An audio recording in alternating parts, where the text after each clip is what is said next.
Saudara, alih-alih memberi kepastian hukum, aturan baru KUHP dan KUHAP justru memicu kekhawatiran serius terhadap kebebasan sipil, terutama hak warga untuk menyampaikan kritik.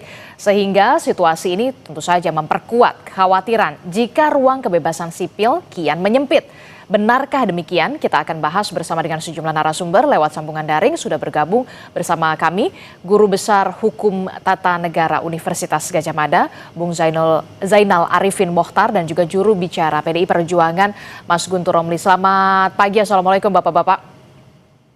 Waalaikumsalam warahmatullahi wabarakatuh. Selamat pagi. Iya, saya ke Mas Zainul dulu. Mas Zainul, ini kan kalau kita lihat ya, KUHP dan juga KUHAP baru ini resmi berlaku pada 2 Januari kemarin. Nah, salah satu yang kemudian menimbulkan kontroversi adalah soal pasal penghinaan terhadap presiden dan juga wakil presiden. Nah, Anda melihat dari kacamata Anda, ini merupakan babak hukum pidana baru yang semakin terang benderang atau kemudian step back?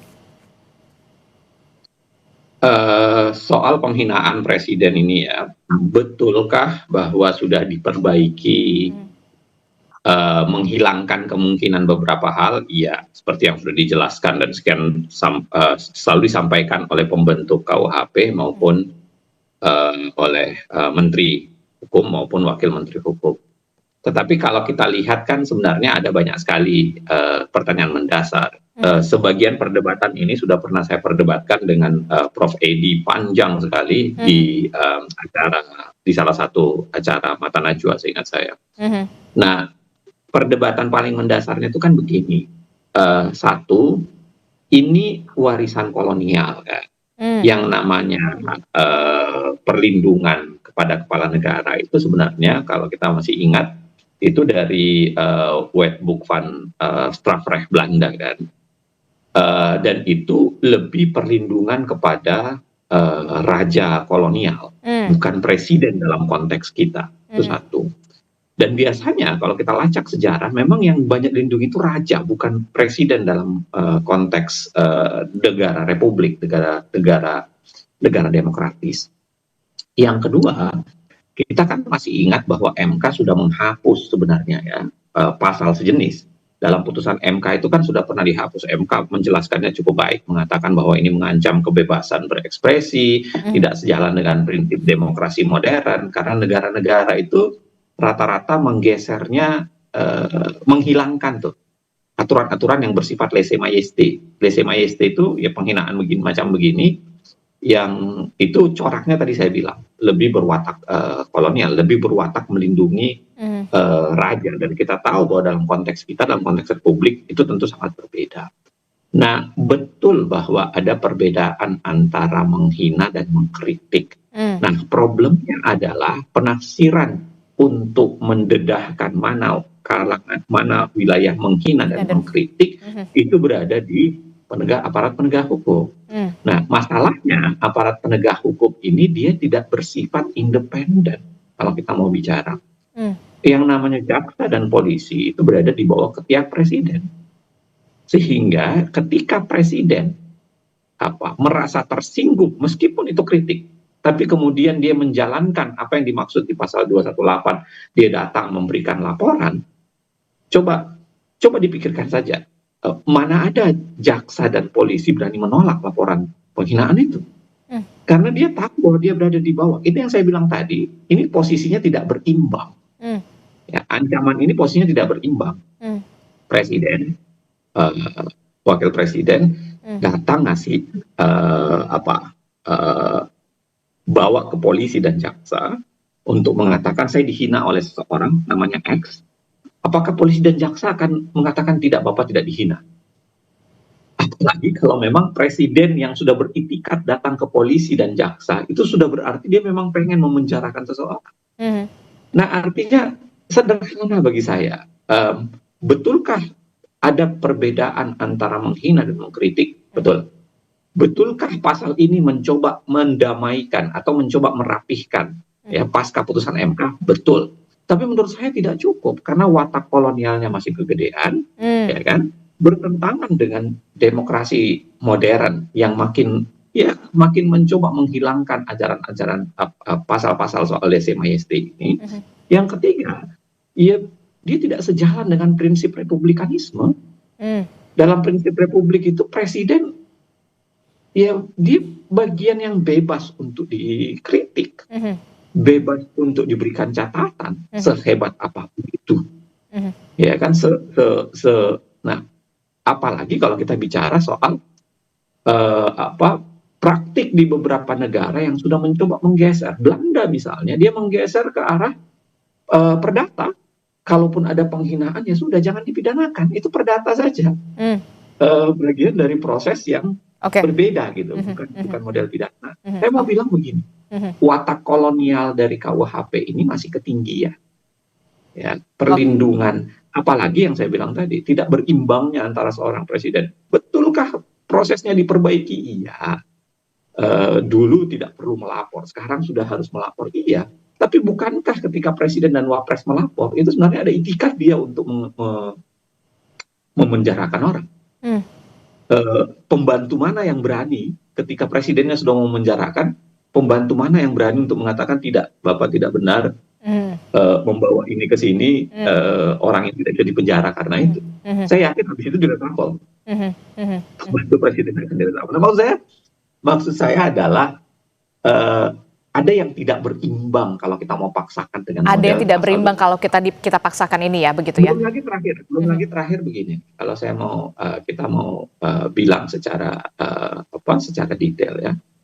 Kita tidak punya tradisi penggunaan petunjuk penggunaan pasal ini terhadap polisi dan jaksa. Kita nggak punya tradisi itu. Jadi tafsiran itu betul-betul tafsiran liar polisi dan jaksa. Nggak ada tafsiran, taruhlah para pemikir pembuat KUHP sekarang bisa berkoar-koar mengatakan ini nggak benar, bla bla bla. Tapi coba bergeser 5-10 tahun akan datang akan bergeser.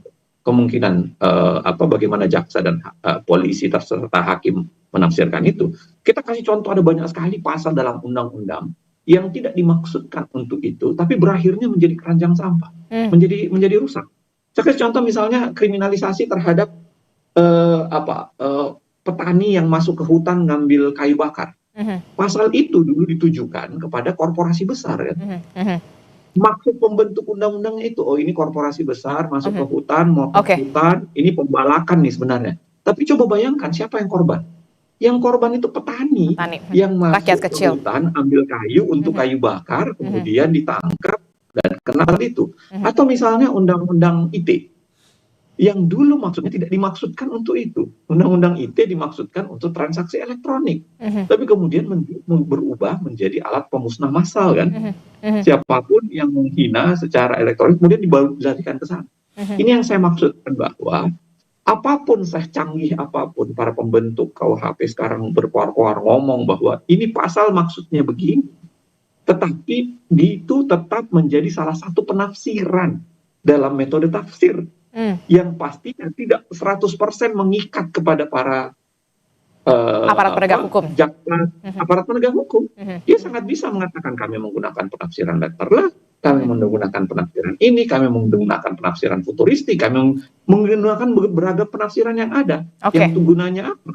Yang bisa dipakai untuk mengkriminalisasi masyarakat. Oke, kalau saya bergeser ke PDI Perjuangan, dari kacamata PDI Perjuangan sendiri, bagaimana standing point PDI Perjuangan terkait dengan pasal penghinaan presiden dan juga wakil presiden ini? Kalau Mas Ujeng sudah jelas mengatakan ini adalah watak-watak kolonial begitu, yang memang seharusnya sudah tidak lagi digunakan atau diberlakukan di masa era modern saat ini begitu ya, yang semuanya kita bisa bebas untuk mengkritik dan penguasa memang harus mendengar kritikan tersebut. Ya, terima kasih Mbak Risti. Jadi tadi menarik apa yang disampaikan oleh Prof. Zainal itu terkait masalah demokrasi, masalah kedaulatan rakyat. Saya kira ini ujian serius ya. Di negeri ini akhir-akhir ini kita menyimak wacana misalnya pilkada mau dihapus yang langsung menjadi DPRD, dan sekarang juga warga negara rakyat yang memberikan kritik terancam dikriminalisasi. Jadi bagi kami ini sinyal berbahaya terhadap pemilik sah republik ini, yaitu rakyat, yang saat ini ya rentan dikriminalisasi ketika melakukan kritik. Ya benar, penghinaan itu beda dengan kritik. Tapi kalau orang dikritik merasa dihina, kemudian melapor, itu kan banyak yang terjadi. Jadi saking tipsnya, ya definisi antara kritik dan penghinaan, dan di sini juga lebih banyak menerima dengan perasaan, itu jelas kritik, tapi dia merasa terhina, ya tetap aja ngelapor. Itu persoalan besar ya di negeri ini. Dan itu dilakukan kepada pihak yang memiliki saham sah terhadap republik ini, yaitu rakyat. Kemudian juga hak politiknya juga mau dicabut, ya nggak ada lagi pemilihan secara langsung. Jadi bagi kami ini serius ini masalah ini, apa terhadap demokrasi kita, ya terhadap kedaulatan rakyat kita, dan ternyata juga apa bahwa tanda-tanda alarm berbahaya ini kan semakin lama semakin menguat dan terjadi di semua sektor ya. Jadi saya katakan tadi hak politiknya mau dicabut, kemudian hak bersuara juga mau dicabut, sementara lingkungannya sudah lama dirusak ya, hutannya dijarah, ya, tambangnya dikeruk ya, dan kemudian sekarang dengan pasal-pasal yang sudah dihapus oleh MK, benar itu karena itu tidak sesuai dengan prinsip demokrasi modern ya, dan itu lebih kepada sistem kerajaan, pembelaan terhadap suatu jabatan yang mungkin tidak bisa dikritik loh. Rakyat kalau kritik kan biasa aja gitu loh. Ya. Dan apa diganti dengan apa istilahnya tadi itu menjadi delik aduan. Benar itu tadi Mas Zainal itu kan. Ya kalau udah namanya ya nggak usah presiden lah yang lapor ya. Menteri lah atau apa di bawahnya dikit aja, waduh itu udah kalang kabut itu. Nah, di sini menjadi persoalan kita tentang sistem demokrasi, sistem hukum.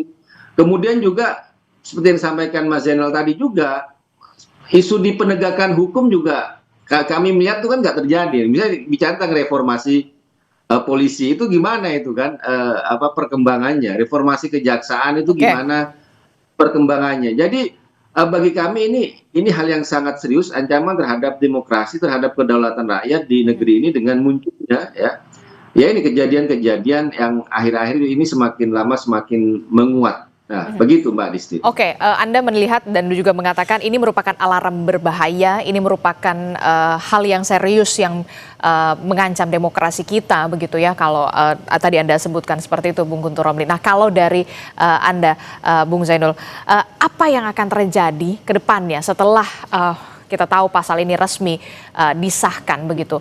Masyarakat takut kalau mengkritik nanti bisa diancam untuk pasal penghinaan dan segala macam. Apa yang Anda prediksi yang akan terjadi ketika memang memang sudah disahkan pasal ini? Saya begini ya, bahwa ada itikat baik pembentuk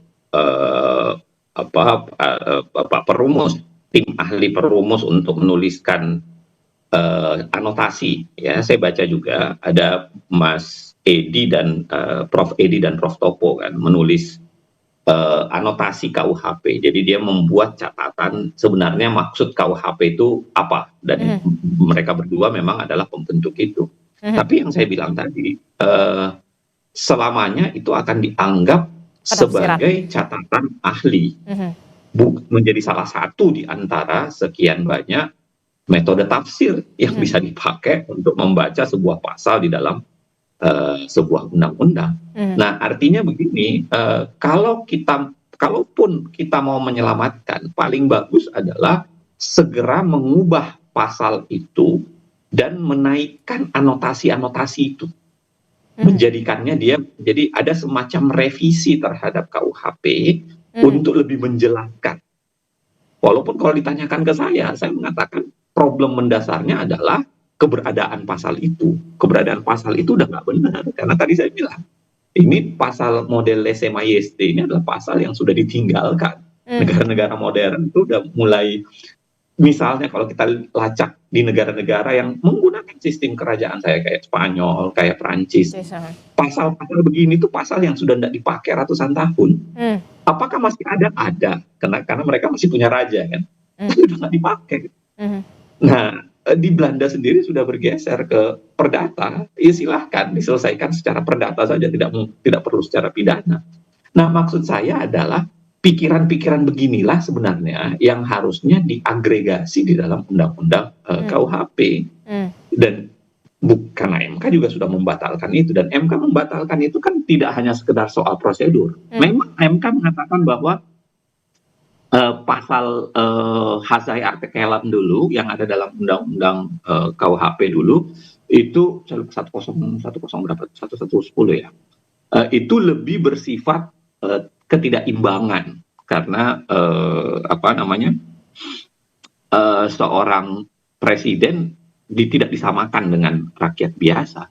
Nah, betul itu, dan itu yang mencoba diperbaiki, tapi menurut saya tetap tidak baik prosesnya, bukan sekedar prosesnya, substansinya. Nah, jadi kalau ditanyakan ke saya mengatakan pasal 218 itu yang bermasalah, harusnya dicabut, atau kemudian digunakan paradigma lain, paradigma keperdataan kah tadi, ya kan? Atau paradigmanya lebih bersifat sekaligus dihilangkan saja, ataukah batasan-batasan ketat soal perbedaan kritik, menghina itu dijadikan body pasal yang lebih detail ya, ada di pasal gitu, supaya lebih detail supaya tidak menjadi tafsir kosong dari penegak hukum. Nah, apalagi saya bilang tadi ketidakberimbangan itu. Nah, yang kedua barangkali mau tidak mau kalau negara bersifat keras kepala tidak mau melakukan revisi, perubahan atau amandemen atau apapun itu, maka ya sekali lagi terpaksa harus berharap kepada model-model Mahkamah Konstitusi, karena itulah model yang tersedia dalam konsep negara hukum yang kita pakai sekarang, kita bawa ke permohonan di Mahkamah Konstitusi. Oke, nah ini yang kemudian menjadi pertanyaan kita begitu. Mungkinkah kemudian pemerintah melakukan revisi-revisi terkait dengan pasal tersebut biar bisa didetailkan lagi begitu, jangan sampai kemudian pasal ini atau aturan ini menjadi seperti pasal karet begitu ya. Nah, kalau kita lihat Wamenkum mengatakan pasal 218 ini dimasukkan untuk pengendalian sosial sekaligus sebagai kanalisasi agar tidak terjadi keributan antar kelompok pendukung. Nah, apa pendapat Anda soal ini, Prof? Kelompok pendukung itu tidak hanya presiden. Kalau kita mau bicara, ya penghinaan terhadap orang pribadi aja bisa dianggap penghinaan, ya kan? Tapi saya kasih contoh, misalnya pendukungnya Bu Mega kan besar, pendukungnya Rocky Gerung itu gede, pendukungnya. Nah, kalau kemudian atas nama itu, lalu kemudian penghinaan itu ditaruh secara spesifik dalam konteks kepala negara, presiden, lalu padahal presiden itu kritikannya menjadi penting ya. Beda kalau misalnya Bu Mega kan secara personal. Kalau dia dihina ya jelas itu penghinaan personal gitu. Atau misalnya Rocky Gerung dihina ya itu penghinaan personal. Tapi kalau presiden dihina, ya kan, dia sangat mungkin atau dikritik, dia sangat mungkin kan untuk mengkoreksi itu dan mengubahnya menjadi semacam penghinaan. Apalagi karena dia datang melaporkan secara langsung, itu yang membuat seorang polisi mana berani, karena ini ya, seorang presiden datang melaporkan itu kan sudah itikat dia untuk memenjarakan orang. Karena kalau dia nggak beritikat, dia cuekin aja kan, dia nggak perlu laporkan. Tapi ketika diubah bahwa dia harus datang melaporkan dan dia datang melaporkan, itu sudah sinyal bagi seorang aparat penegak hukum untuk memenjarakan. Dan biar bagaimanapun polisi menjadi tidak netral dalam tanda kutip ketika proses itu terjadi. Nah, harusnya negara berpikir untuk menghilangkan kemungkinan konflik kepentingan itu kan. Caranya yang saya bilang tadi, geser menjadi perdata, lebih geser menjadi perdata saja, atau revisi sekalian hilangkan, atau lebih didetailkan saja sekaligus pasalnya untuk mengatakan ini batasan menghina dan mengkritik, lalu kemudian substansi penghinaan itu harus memenuhi substansi kritik, memenuhi unsur penghinaan memenuhi unsur apa saja. Saya kira yang begitu-begituan itu harus dilakukan. Oke, jadi ada 3 pilihan begitu yang bisa dilakukan oleh pemerintah saat ini adalah soal merevisi, kemudian menggeser itu ke perdata begitu ya, dan atau mendetailkan lagi soal-soal pasal penghinaan terhadap presiden dan juga wakil presiden, mana yang kritik dan mana yang penghinaan. Nah, kalau dari PDI Perjuangan sendiri lebih cenderung menyetujui ini yang revisi atau kemudian menggeser ini ke soal perdata, atau kemudian justru ya didetailkan saja mana yang menghina batasannya, mana yang mengkritik. Guntur Romli. Ya. Mas Guntur. Ya, ya Mbak.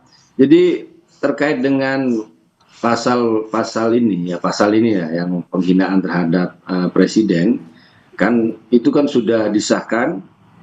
Saya nggak tahu apakah nanti juga akan ada gugatan ke MK. Tapi yang bisa benar-benar dilakukan usulan yang disampaikan Mas Zainal itu kan memperjelas itu kategori yang ketiga itu. Apa sih kategori tafsirnya dengan mengkritik dengan menghina itu kan harus jelas dan tegas itu ya.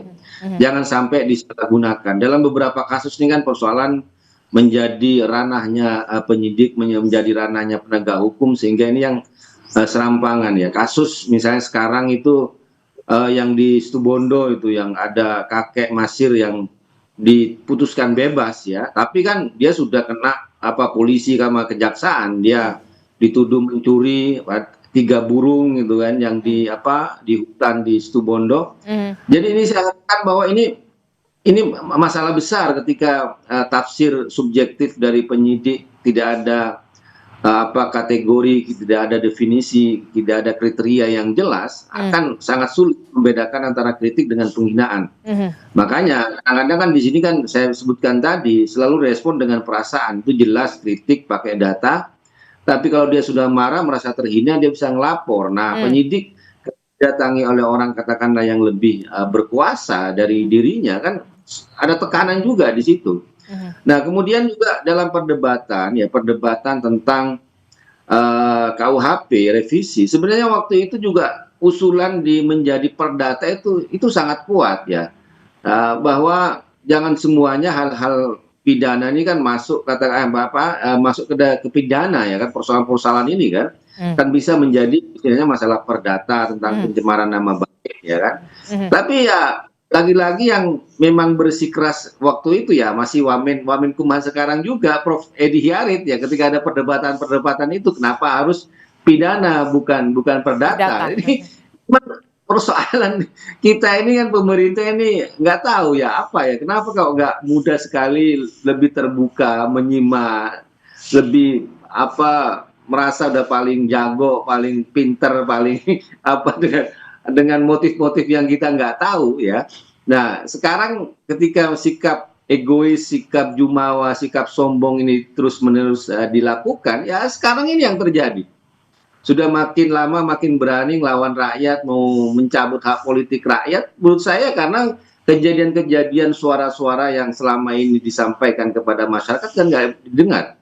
Makin lama makin sombong, makin egois ya, sehingga sudah ini yang titik akhir yang kita lihat semakin menguat penceritaan terhadap pemilik sah republik ini yaitu rakyat, dengan ya mau mencabut hak politik, mau mengkriminalkan orang yang melakukan kritik. Nah, ini persoalan bagi kita di negeri ini. Bagi negeri ini. Ini seakan-akan negara diadu domba dengan rakyat ketika pemerintahnya tidak mau mendengar masukan-masukan. Ya mungkin juga karena hasrat berkuasanya besar. Nah, ini yang gitu. Oke, kami juga Kompas TV sudah sejak semalam berupaya untuk mengundang perwakilan dari DPR, khususnya Komisi 3 DPR, tapi sampai saat ini, sampai pagi ini belum ada jawaban satupun begitu yang untuk bisa bersedia untuk berdialog bersama kita, termasuk juga perwakilan dari Kementerian Hukum. Juga kami sudah memintai keterangan dan juga memintai undangan begitu ya kepada dari Kementerian Hukum. Nah, terakhir saya ingin punya catatan juga khusus dari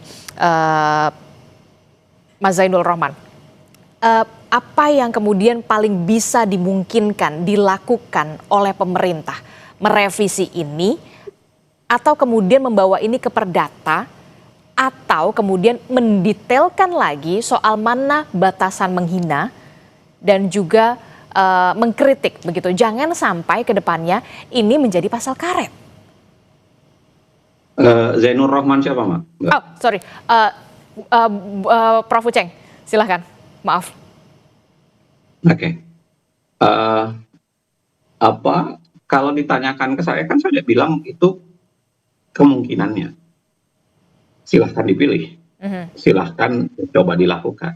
Kalau saya ditanyakan ke saya tetap pada posisi menghilangkan pasal itu. Karena pasal itu adalah pasal yang sudah tidak pas gitu. Kalau dikatakan misalnya kok presiden negara lain dilarang dihina, ada proses perlindungannya, ya itu kan proses perlindungan resiprokal kan. Seorang tamu negara datang ya harus dilindungi. Itu prinsipnya berbeda. Itu bukan prinsip kolonialisme, itu prinsip resiprokal seorang pemimpin negara. Ya kan, tamu negara yang harus dilindungi. Tapi kalau presiden dalam konteks republikanisme kita tidak perlu ada perlindungan itu, karena perlindungan model begituan biasanya adanya dalam konsep raja, konsep kerajaan kan, monarkial. Nah, kalau melindungi tamu, ya itu prinsip hukum internasional sebenarnya kan, bahwa seorang tamu dari negara lain sangat mungkin untuk diproteksi, dilindungi, ada larangan untuk membunuhnya dan lain sebagainya. Oke, tapi mungkin kemudian ini dihilangkan, benar-benar dihilangkan, itu kemudian menjadi pertanyaan kita semua kan? Atau kemudian justru pertanyaannya jangan ke saya, pertanyaannya ke pemerintah dan DPR. Mungkinkah dia mau mengkoreksi dan menghilangkan? Kalau kita lihat betapa kekehnya mereka melakukannya, saya kira tidak.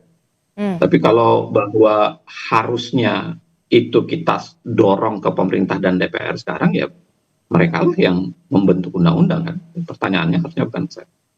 Oke, baik. Terima kasih Guru Besar Hukum Tata Negara dari Universitas Gadjah Mada, Zainal Arifin Mokhtar telah bergabung bersama kami, dan juga ada juru bicara PDI Perjuangan Mas Guntur Romli telah bergabung bersama kami. Sehat selalu Bapak-bapak. Assalamualaikum. Selamat pagi.